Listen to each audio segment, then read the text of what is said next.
We have a problem. There's too much information around us for our tiny brains to process. But it turns out, over generations, that we've gotten pretty good at overcoming this obstacle. How? Well, we ignore most of it, and what we don't ignore, we filter and massage to be just right, so that it makes sense to us. But how do we know we're filtering the right stuff? The question we'll be discussing on Philosophy Friday this week is, how do we know what to believe? How skeptical should we be, and who should we trust? Hey philosophers, I'm Jonas, and this is Philosophy Friday, a domain wherein the prerogative of dictating whom to trust is eschewed, yet wherein it is simultaneously acknowledged, albeit with varying degrees of certainty, that entities exist which may be deemed trustworthy, contingent upon one's imperative framework and evaluative criteria. Who wrote this? Look, we won't tell you who to trust, but you probably got to trust someone. This week we'll be doing part 1 of a conversation about truth, belief, and skepticism. First, we'll need to talk about the vast amount of data our brains process, and the even vaster amount of data our brains ignore. We cannot possibly process everything, so we rely on shortcuts called heuristics, which are simplified rules that help us to focus on the right things, most of the time. And they work, most of the time. Say someone sent you to the store to get the cheapest brand of peanut butter. That's a heuristic. Just get whatever's cheapest. But, like all tools, our heuristics fail us from time to time.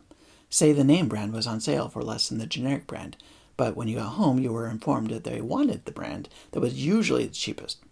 For whatever reason, this is just an example. We use heuristics for all kinds of things. Have you ever been walking along and were startled because you thought you saw a snake, only to learn that it was just a stick? That's because a long squiggly thing on the ground is a snake might be a heuristic your brain has come up with, and is helpful, or would be if it was a snake.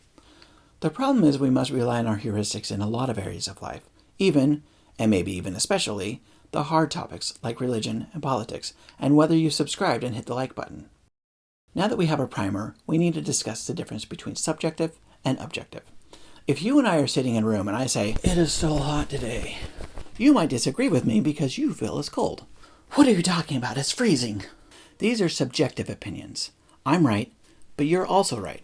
Subjective views are specific to an individual or group. Objective, on the other hand, isn't debatable. If we have a functional thermometer, we can know how warm or cold it is just by looking at it. I might still think it's hot, and you might still think it's cold, but we know that it's 70 degrees Fahrenheit, or 21 degrees Celsius. So that's that, right? Facts are objective, and opinions are subjective, and now we can all agree and never disagree again, right? All right, maybe it isn't so simple. Anyone who says so isn't paying attention. Take our sources of news. They should be reporting the facts, and so one news source shouldn't be all that different from another news source. But certain groups trust certain news sources, but other groups say the first group's sources are lying and that only their favored media is telling the truth. In the US, we've literally had news stations that have admitted under oath that they don't deliver news, that their news outlet is for entertainment purposes only, and somehow they're still on air. Listen, I don't blame anyone for who they trust. The heuristics and rules that they've built are built for a reason. But these simplified rules are the reason for our news biases, and much of our ignorance. And everyone has news blindness, biases, and are ignorant of some things. Actually, how do you know who to trust? Let's say you're playing Texas Hold'em. Texas Hold'em is a version of poker where everyone at the table has a few cards in addition to a set of cards that is shared by the whole table. You then use your cards, along with the cards everyone can use, to form your hand. You'd think that would mean everyone has basically the same hand, but those few secret cards can change the game completely for a lucky player. In this analogy, let's say the communal cards are objective facts, but the cards you're holding are subjective opinions. Do you see how the cards you're holding shape your opinion of the game as a whole? Your hand shapes your biases and will lead you to different decisions. I think this is a pretty good analogy of knowledge and how it helps us to understand why people behave differently with what we think is the same information. We can use the model to explain everything from conspiracy theories to politics, though I admit that the game is a bit too simple. To make it more accurate, you'd have some players who have more cards than others.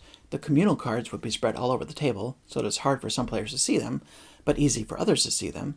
You'd have groups of players who had their own secret cache of cards, and there would also be players who weren't really paying attention and just did whatever their neighbor does. Some players are even playing with different objectives. For example, if we're discussing politics, you have some players who want to enrich all players, others who are playing only for themselves, and a third group who don't seem to be playing by any rules. I think this paints a good picture for how confusing it can be to know what capital T truth is. I like this model because it illustrates no one has the full picture, but we still haven't answered what we should believe. We're going to end this part of the video with our comments from the community. Cindy R. writes, I think you need at least a baseline amount of skepticism to protect you from the scams and conspiracy theories of the world. But you also need to figure out when is the time to set skepticism aside and trust in things.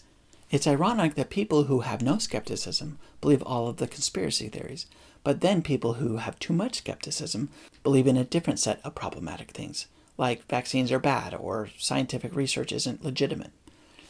Certainly there's a need for moderation and balance.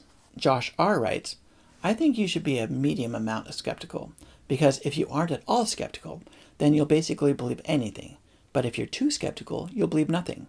To the point that, as with conspiracy theories, you'll believe almost anything. I personally feel like I'm too skeptical by default, and have gotten more as I've gotten older, but I'm pretty aware of it and try not to let it run wild. Because it's exciting to get caught up in ideas, like conspiracy theories that could be true, but it's really unhealthy to do that. That isn't even really helpful because you have to be able to exist in a society and hopefully be able to be happy with it. Thank you for your comments. This conversation is only getting started. Next week we'll continue, so please answer the question in the comment section, how skeptical should you be? How do you know what or who to trust? And how do you know what to believe? I look forward to seeing your answers. Thanks for watching and keep questioning. Thank you to everyone who supports this channel.